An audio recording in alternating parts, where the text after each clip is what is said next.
State ప్రెసిడెంట్గా దీంట్లో బాధ్యతలు చేపట్టి ఈ కార్యక్రమానికి నన్ను గీతా కుమారి గారు ఆహ్వానించడం జరిగింది. ఈ కార్యక్రమంలో నేను దీంట్లో పాల్గొనడం కూడా నాకు చాలా సంతోషంగా ఉంది.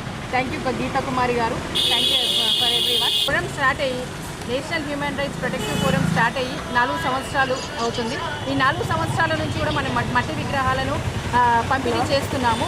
అయితే ఈ మట్టి విగ్రహాలను ఎందుకు పంపిణీ చేస్తున్నాం అనే ముఖ్య ఉద్దేశం ఏంటంటే ఈ కెమికల్స్ అనేవి మనకు అవి చాలా ప్రమాదకరం కాబట్టి ఈ మట్టి విగ్రహాలని మనం పూజించాలన్న ఉద్దేశంతోనే ఈ national human rights protective forum నుంచి దీన్ని మనము ఈ కార్యక్రమాన్ని చేపట్టి అందరికీ ఈ మట్టి విగ్రహాలను పంచడం జరిగింది. ధన్యవాదాలు. ఈరోజు మన national human rights protective forum Pulang గల్లీలో ఇక్కడ నిజామాబాద్ పులాంగ్ గల్లీలో మన మట్టి విగ్రహాలను మనము 101 మట్టి విగ్రహాలను మనం పంచడం జరిగింది. అందరం కలిసి మన పర్యావరణ పరిరక్షణని ఆలోచించి మట్టి విగ్రహాలని పూజిస్తూ మన పర్యావరణ పరిరక్షణ మనం కాపాడుకోవాలి. ఇక మీదట కూడా అందరము ఈ విగ్రహాలని మనం పూజిస్తే చాలా బాగుంటుంది. ఎలాంటి మనకు కెమికల్స్ లేకుండా విగ్రహాలని మనం పూజిస్తే అది మన ఆరోగ్యానికే చెడు జరిగే ప్రమాదం ఉంది కాబట్టి మనం మట్టి విగ్రహాలను పూజిద్దాం.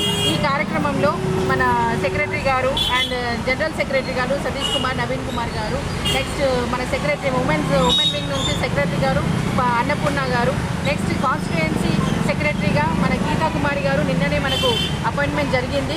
తన ద్వారా ఈ కార్యక్రమం అనేది అద్భుతంగా చేపట్టారు. చాలా ధన్యవాదాలు మేడం. మీకు కూడా మీరందరూ కలిసి మీ మీడియా మిత్రులందరూ కలిసి కూడా ఈ కార్యక్రమాన్ని దిగ్విజయం చేసినందుకు నేను చాలా ధన్యవాదాలు తెలుపుకుంటూ థ్యాంక్ యూ.